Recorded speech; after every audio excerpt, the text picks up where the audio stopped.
በጣም ትንሽ ነገር ነው፣ ነገር ግን የኔን ቀን የሚያሳምሩልኝ 5 ነገሮች ልንገራችሁ። እሺ የመጀመሪያው ሰው ኮምፕሊመንት ሲያደርገን አስቡት። የሆነ ለብሳችሁ ምናምን ነገር ወጣችሁ አምሮብሻል ምናምን ነገር ብቻ ኮምፕሊመንት ስትደረጉ በሉክም ሊሆን ይችላል፣ በባህሪም ሊሆን ይችላል። በጣም ነው ቀኔን የሚያሳምርልኝ። እሺ ሁለተኛው ነገር ደግሞ ፕላን ያደረኩትን ነገር ሰርቼ ስጨርስ። በጣም ብዙ ጊዜ ደግሞ ይሄ ፕሮክራስቲኔት የማደርጋቸውን ነገሮች በዛ ቀን ብቻ ሰርቼው ስጨርስ ኦር ደግሞ ፕላን አድርጌያለሁ ቀኔን። ከዛ በኋላ እነዛ ነገሮች ሰርቼ ስጨርስ የሚሰማኝ ስሜት አስቡት። እሺ ሶስተኛው ደግሞ ይሄ የሁሉም ሰው ነው ብዬ ነው የማስበው። የረሳችሁትን ብር ከቦርሳችሁ ሊሆን ይችላል፣ ከኪሳችሁ ልብስ ስታዘጋጁ ምናምን ስታገኙ ያለውን ፊሊንግ።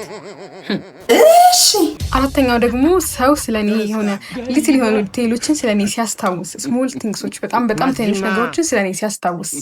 እሺ አምስተኛው ደግሞ ስሜ በጥሩ ሲነሳ። እሺ ብቻ ይሄ ሁሉንም ሰው ያስደሳል ብዬ አስባለሁ። በበጎ ነገር ስትነሱ ማለት ነው። ያ ባይ